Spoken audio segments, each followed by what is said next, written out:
That is determined or shown on page 3 of the document. The calculation there is done on page 3. Cash projection worksheet. It shows our projected revenues in the final 3 months of this year. It adds to our current cash balance. Our current cash balance right now is $390,000. So we add those two and we come up with about $3.2 million. That's the cash balance from the treasurers and the cash projection worksheet. That's what it shows. Yeah, that's what we reconciled as the end of September. End of September. End of September.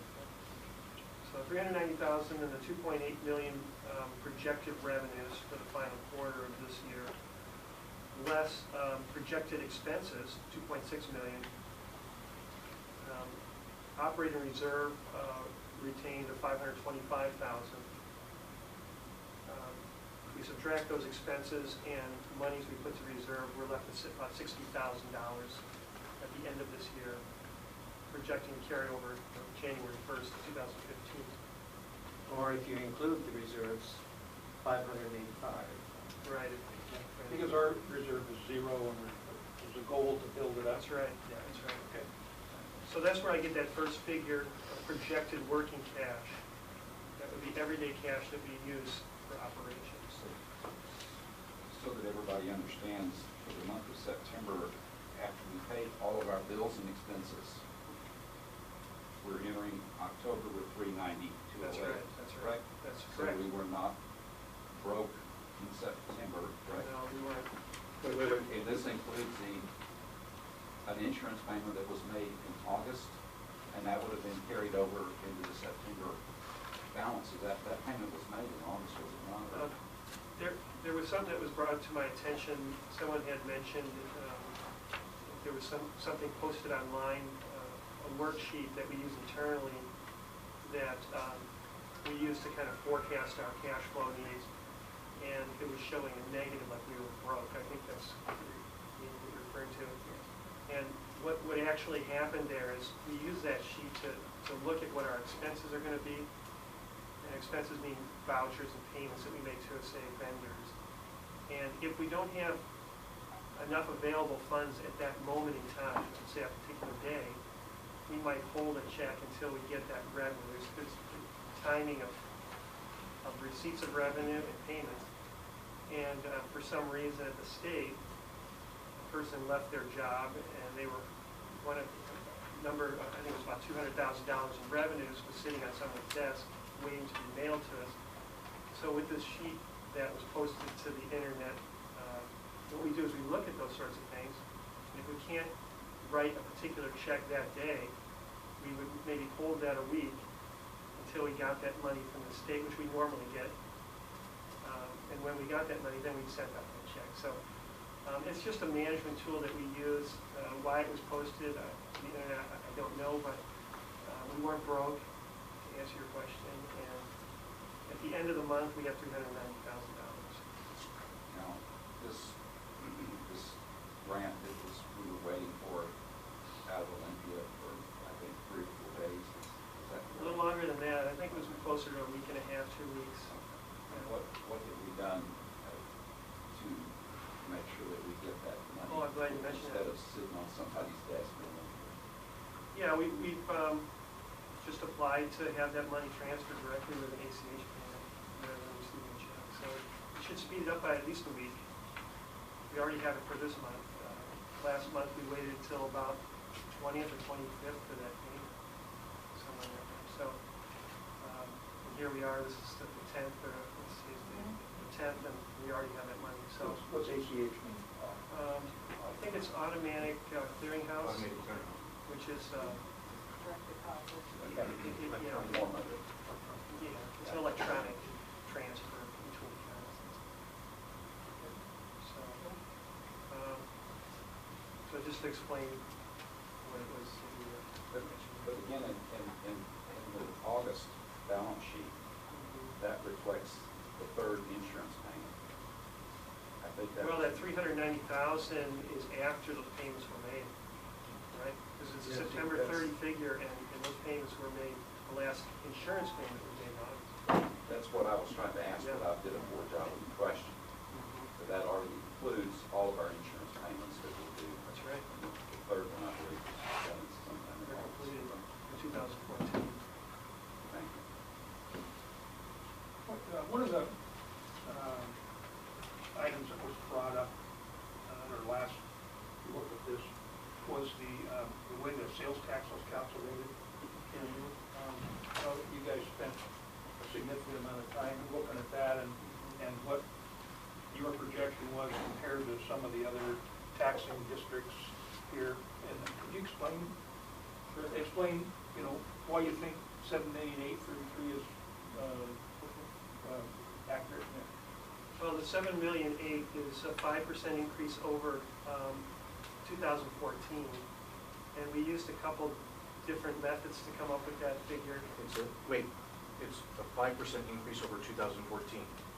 It's- You lost me. It assumes a factor. Yeah, it assumes a 5% increase. Over 2014. That's right. Okay. And now you're using projected actuals, and we received this on September 19th, and we showed projected actuals of 7,219,000. We're now, a month later, not even 3 weeks later, we've increased our projected actuals by 240,000. Yeah, I can explain that. We went back and we looked at our actual sales tax money that we got each month by month. And we felt like that was the best source of understanding what our future sales tax would be by looking at the actual that we got from the previous year. And also the actuals we got for this year. And so we took the first 9 months of actual sales tax and we added the final 3 months as a 5% increase over the last year's month by month. So if we looked at last year, say October, we would increase that by 5% for the October payment that we would receive in this year.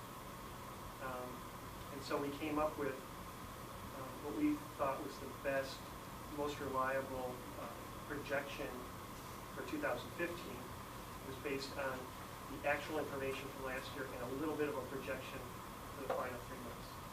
So we feel that that's really a conservative, accurate figure, best information that we have. I've made aware that the county was talking about an 8% increase in sales tax. We're looking at 5%. So as far as being prudent and conservative, I think 5% is a good figure. When I discussed this a couple of weeks ago, I believe that on the county level, which our budget is way in excess of $20 billion, $120 million, that we were at one point using a 6% projection. I want to chime in here. No, that's correct. And I think we That's where we started. recently, on our budget director's recommendation, increased that number to 8. Oh. Is that correct, John? Well, what we've been seeing is a double-digit trend for this year, and so we did not anticipate that. We felt it would be, that would be too aggressive, and so we scaled back. But as the numbers have been coming in, we are in Island County experiencing double-digit increases in sales tax. So 5% is a conservative estimate, and I think that is where this organization definitely should be. Well, do you have September data on sales tax revenue yet? No, 704. No, actually, I didn't, yeah. Yeah. Is it running ahead of where it was last year by about a certain percent? Can you compare it to last year?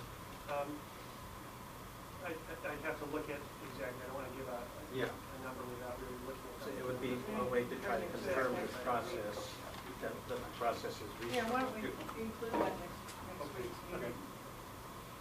Well, so thank you for that explanation. I think that was a point of contention. And I got that number from our county treasurer and asked her for that disbursement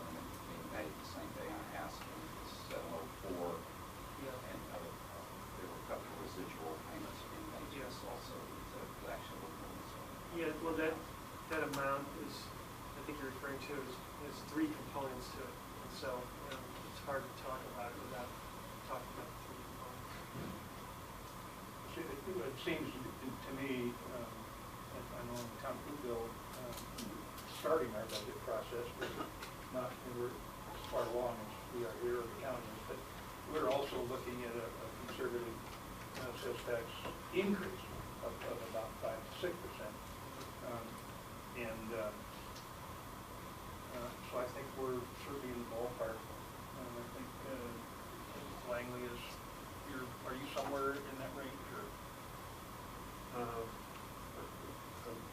A little bit below that range, I think. Okay. I thought that we were being too conservative in Langley on that point.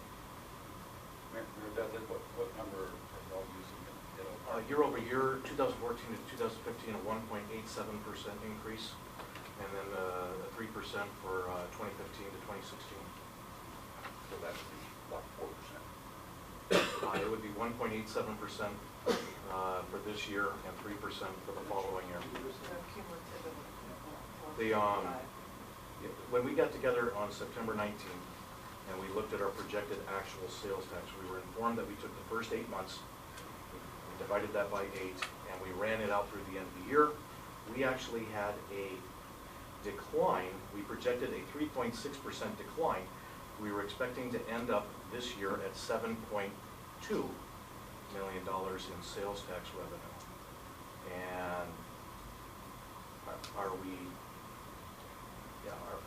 you know, if we increase, if you're increasing the revenues by 5%, that's still 100,000. Were we wrong 3 weeks ago? Well, you're asking if the projection was wrong? Yep.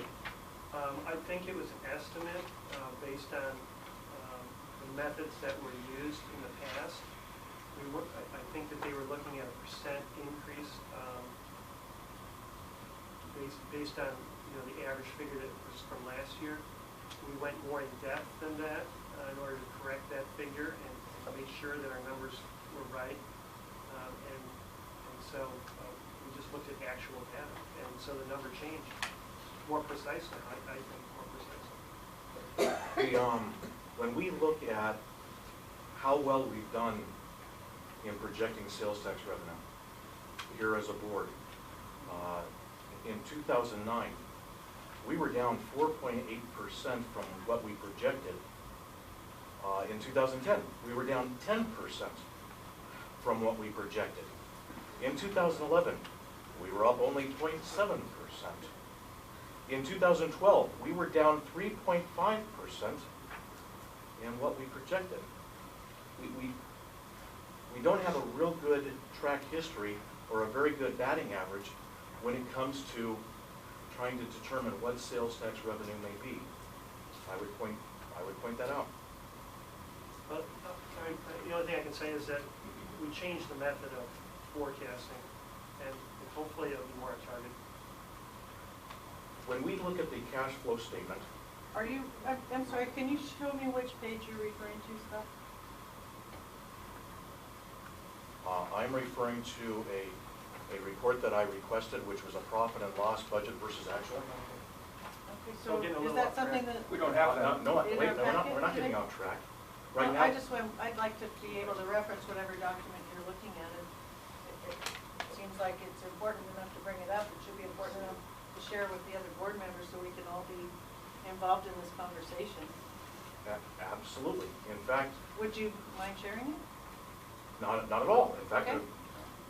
Yep. I'm not seeing it in my packet for today's discussion. No, but you as a board member, I, you should know, going back, because you approved the budgets. You approved these Scott, projected, Scott. and you were wrong. Scott, I'm not looking Mr. at the Dudley. document. I don't know where it came from or who generated. I just would be, if we want to have a productive conversation, it's helpful if we share the documents with everybody. So, I mean, I can go back through my files and dig it out myself. You're bringing it up today. It's not on, I mean, if you want us to talk about it, please just share it. That's all I'm saying. This should not be a surprise to you because you were on the board. Each and every year. Really, come on. You've approved a budget, and you were wrong. So the point you're trying to make is You might want to be I'd more like, I would conservative. like We're to wrong see the again. document that you're referring to, sir, You that's go. all. That's, before you start tossing accusations, please, just have the courtesy to share the documents with the other members that were, so that we can be referring to them at the same time. No problem. Thank you, I appreciate it, very much. And I would say that we are trying to improve the accuracy of our projection, and that is what Paul was addressing. I think we can differ on what percentage we should use, and we can make that an explicit action of the board to adopt 3%, 4%, 5%, 6%. I think that would clarify where we're at on this. We can't take that action today because this is a workshop. But I think we should be willing to go on record as to what percent we use for projections. It's fundamental, actually. Yeah. Okay. Can we move forward? Yeah, move forward. Okay, so we talked about our projected working cash on page 3. And to some degree, our revenues. What we're using primarily as for the calculations of revenue income are the items that, for the most part, are certain in terms of grants and revenue and van pool revenue, sales tax. The one item that I'll bring up that I'm sure someone else will if I don't is the other state grants, $600,000, which is a grant we're currently applying for. It was put into our larger plan, and we're forecasting that we'll receive that. So that is the one uncertainty in these figures. The rest, of course, are what I would say completely certain, given that the sales tax, of course, is a part of the projection as well. So that's our revenue side. It totals $12.2 million. If it's an uncertainty, why do we put it in there? I think part of, at least my understanding, is that we put in our budget because if it's not in our TDP, our larger plan, that we can't go out and apply for the grant. So it's put in, it's part of the process of applying for grants in this business. And you know, the overall assumption of a budget is a plan. You just don't make a budget and then never look at it again until the next year. It's a working document. Every month, Paul's charged with making sure that he stays within the entity stays within the plans that we have. That's when you start making adjustments. If you're way off, if something happens that you haven't anticipated, that's when you start making changes. It's not, it's not something you just do once and never use throughout the year. More specifically on the 600,000, we reviewed the criteria that are used for awarding that money, and we feel that Island Transit would be would score very high on those criteria, and therefore has a very good chance of getting the $600,000. And that process starts in November of this year. I think we'll probably have a decision. I don't know what the decision calendar is, but we certainly have a decision before the middle of next year. We are planning on carrying over reserves, and by the end of 2015, we're hoping that our total cash plus reserves will be $723,000. If, for some reason, the qualifications that we think are strong indicators that we will get the $600,000 didn't materialize, we would still, I think, be able to be in the black by the end of 2015. And some of the qualification on that grant is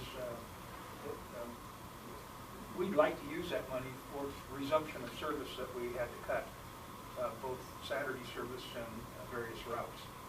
And so, if you didn't get it, then you would not be able to make that resumption of service. So you wouldn't have some of these expenses that we put in place in this budget. Again, it's a working document, all of that. Specifically, the 10% overall service increase that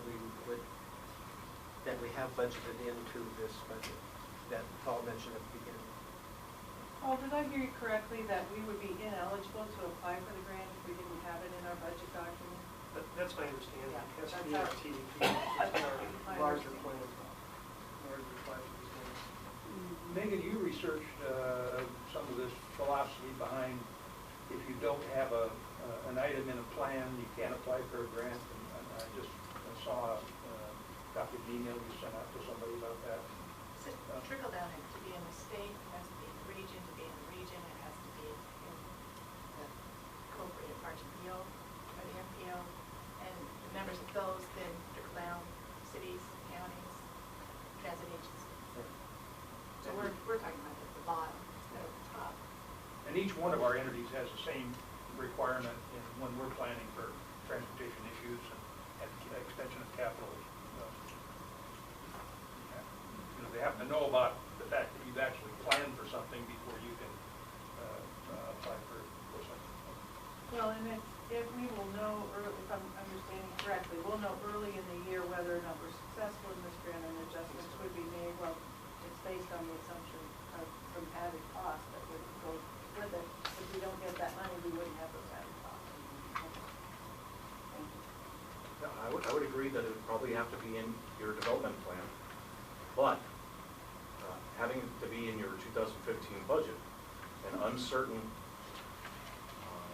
grant, I am still looking for, show me where it's mandated that it has to be in our 2015 budget, an uncertain grant, because that's, I would, at least based upon what I'm able to find, I can't see that.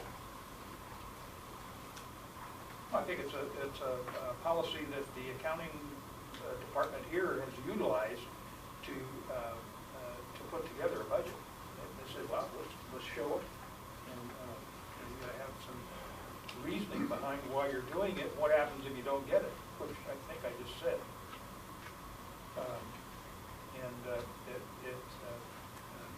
Again, budgets are planning documents. So it's what you plan. We may differ on how certain we think the budget can be. And I think it's okay to differ. We'll see what the majority of the board thinks is the most prudent course. Okay, so back to our revenues. If you turn to page 4, it details the types of revenues that we're receiving. One being a capital grant, and 3 others are operating grants. And so that page 4 lists proposed capital and operating grants. And the grant for the buses, We've obtained that. It's Yeah. just a matter of timing of the purchase. so that will happen. We've already got the money. Now our challenge is to be able to pay the matching part, which is $171,250, and that is in our budget to be able to do that. Okay, the next section is the operating appropriations. Some people would say expenses. And each area is listed separately in the following pages. So, for example, general operations can be found on page 5 and 6. Page 5 being kind of detailed with numbers, and then page 6 is we have more of a dialogue, a narrative with the same numbers. So it details how those expenses flush out. As you can see, for example, in operations, between 2014 and 2015, that's wages, for example, is decreased by 30%. And that makes sense because we have less buses on the road, we had to make some service cuts. So that's a reflection of that. Transit parks also follows on page 7, has both the numbers and the narrative. There have been some reductions. For example, professional services, they're down 28%. If we look at paratransit operations, that would be on page 8. Also has the numbers and narrative. That's kind of an aberration as a department, because even though we made service cuts, we seem to be still servicing paratransit people that are out of bounds or out of bounds would be the best way to describe it. We're only mandated to service people within a certain mile radius of our regular bus routes. But Ray, the operations manager was telling me we're still picking up, say, dialysis patients, et cetera. We made a management decision. We made a decision to still pick those people up because we felt it was just the right thing to do. If we go to let's see, facilities maintenance. Before we move on to the paratransit piece, what I'm anticipating in the next month or so is to start to see some scenarios about new routes and reconfiguration of our system that we can take to our public that would bring us back in line with the paratransit. But I think it was prudent, given the emergency situation, that we respond to those needs in the short term. But we need to have a longer term solution, and we're not there yet. I just. Yeah, I think that's in the works because, again, I was speaking with our operations manager, and he said they're looking at the bigger picture, trying to reconfigure routes to become more efficient. It's a difficult process. There's a lot of connections they have to meet. They're also dealing with the constraints of the budget. And as perhaps those routes change, we probably see the pair of numbers go down, even though maybe by adding a route that can service that area might increase that particular, something in operations that might bring the pair of them down. So. My other question, So my other question about this is that there is a Washington State Department of Transportation effort for grant funds that are geared towards human service needs specifically, and I know there's a plan being worked on to address that. We'll be talking about it at our RTPO meeting. This is one of those places that we're experiencing, I think, what is it, 400% increase over 4 years? And we can anticipate, given the demographics of our community, that this is going to continue to be a place that we need to address. So I think it's an important part of the budget for us to really be looking at capacity.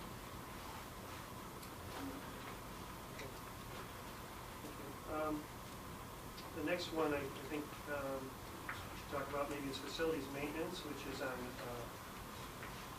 page 9.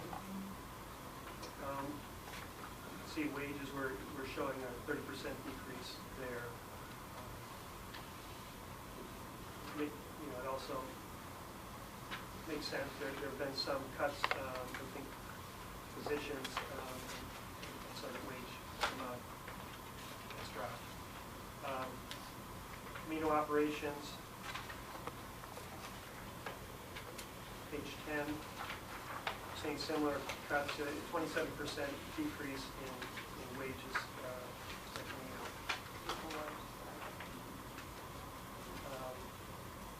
That was mainly the Tri-County Connector Service. Every connector is no longer funded and no longer running. And very